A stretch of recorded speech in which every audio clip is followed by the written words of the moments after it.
in saying that, in the time of Egypt, when you had the Lord be shown unto to Moses, basically all the acts that were done, the 10 plagues that were sent on Egypt, were done to basically show, to establish the name of Yahweh during that time upon the earth, right? That's why all those things were done, right? So that all the nations will know and understand there's a most high power that's known as Yahweh, okay? And that's the same thing. That's why it said this, what I read just here. It says, as for our Redeemer, the Lord of hosts is his name, the Holy One of Israel. So it says, sit thou silent and get thee into darkness, O daughter of the Chaldeans, for thou shalt no more be called Lady of Kingdoms. All right? So that's basically what's going to happen. They're no longer going to be called the Lady of Kingdoms. And that's going to be done by way of destruction. All right? Sit thou silent and get thee into darkness, O daughter of the Chaldeans, for thou shalt no more be called Lady of Kingdoms. I was wroth with my people. I polluted my inheritance. I have polluted mine inheritance and given them into thine hand. Thou didst show them no mercy. Upon the ancient hast thou very heavily laid the yoke.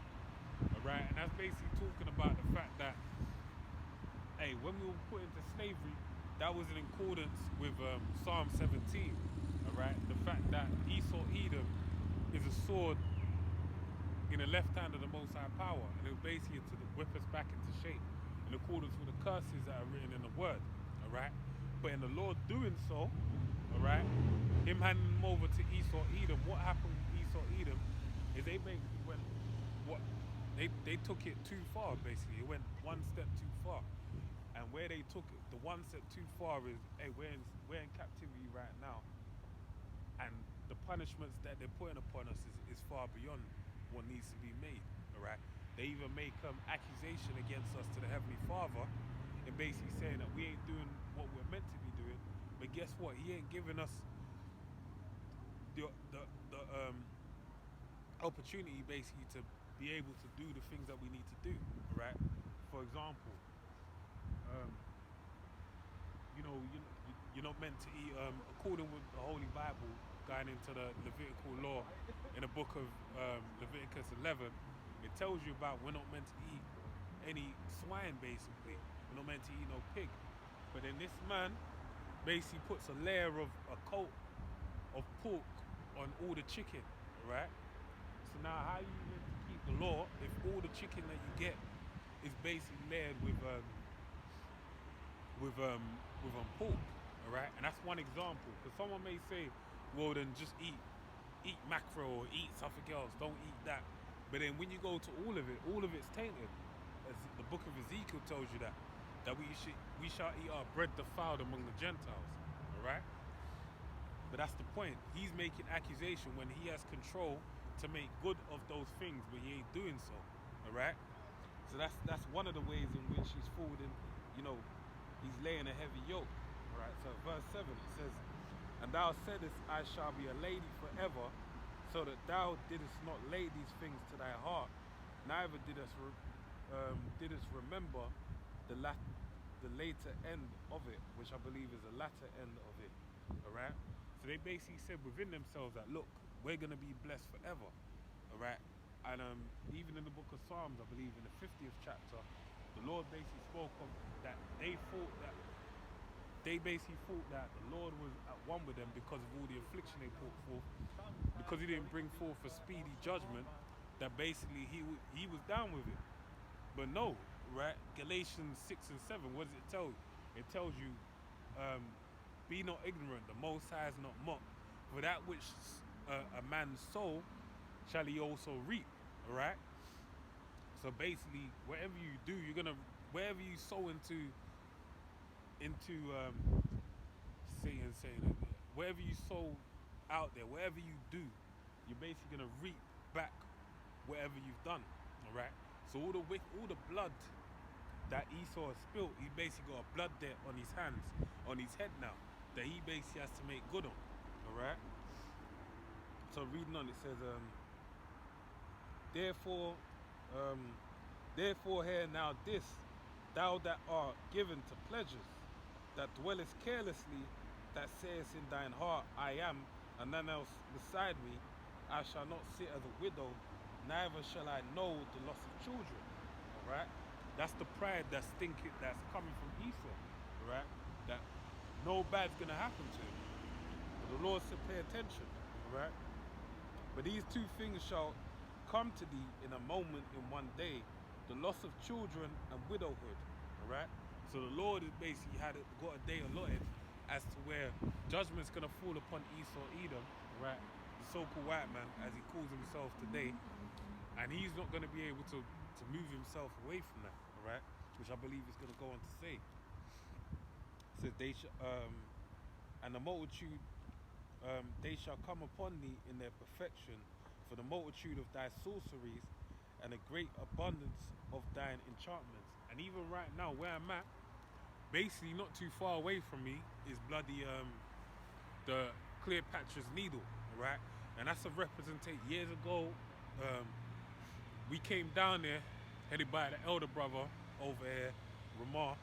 We came over here and we basically did a video of Cleopatra's Needle, right? And Cleopatra's Needle was basically an obelix, which obelix is a phallic symbol, which a phallic is a penis basically. So basically they've taken that phallic symbol from Egypt, from the lands of Egypt, over here to the UK, right? England, London to be exact, to basically chant because they believe in Egypt's power. Okay, that's why they're channeling that same energy here, man. Alright? So that's why they brought it over. So that shows you part of the sorceries that they believe in. Okay? So I'll read it again. It says, verse 9. But these two things shall come to thee in a moment, in one day, the loss of children and widowhood.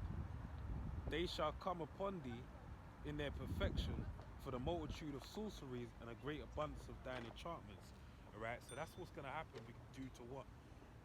The sorcery and the enchantments that happened and are happening presently. Because like I said, today is, what's this day? It's Halloween. So you got everyone out and their mother basically dressed up in fancy dress to celebrate Halloween, which really goes back to Sam Heyman, alright, or Samhain, or however you pronounce it. But then even which basically is channeling various demonic spirits, alright? So this is a day, a high holy day for wickedness, for Satan, alright? Which is basically the adversary to the Most High power. So anyway, I'm going to read on. It says, verse 10, this is where I wanted to get to. So it says, for thou hast trusted in thy wickedness,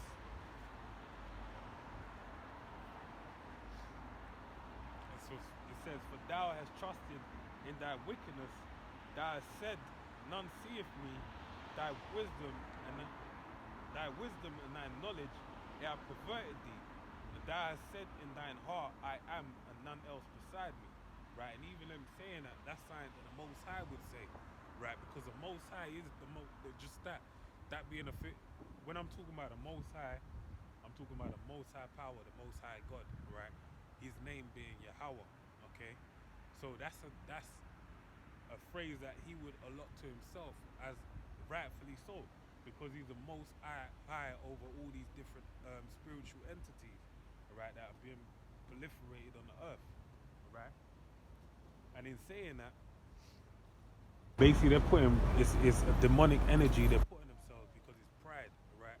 In the book of Sirach, it tells you that pride was not made for man, right? Why was pride not made for man? Because man answers to the Heavenly Father, right?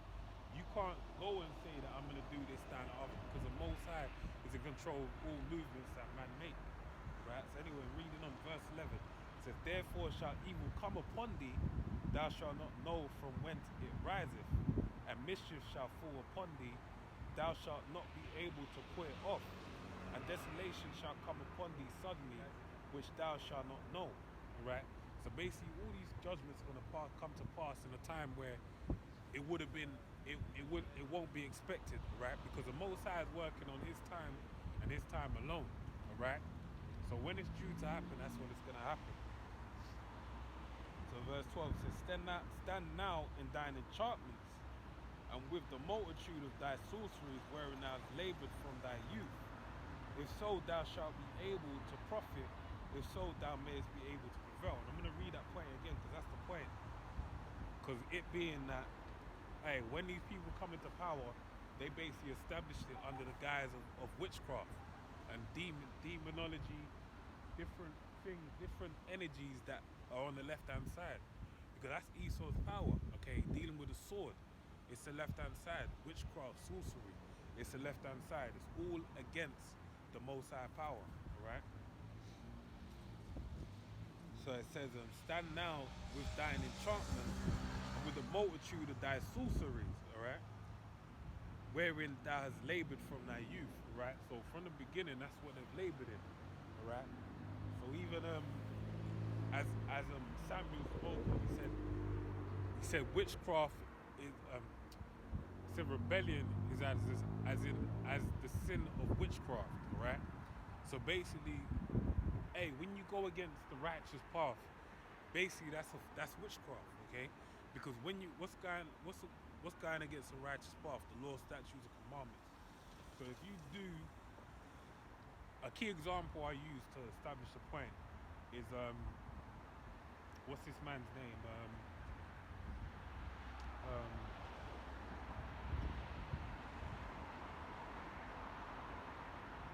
trying to remember his name, man.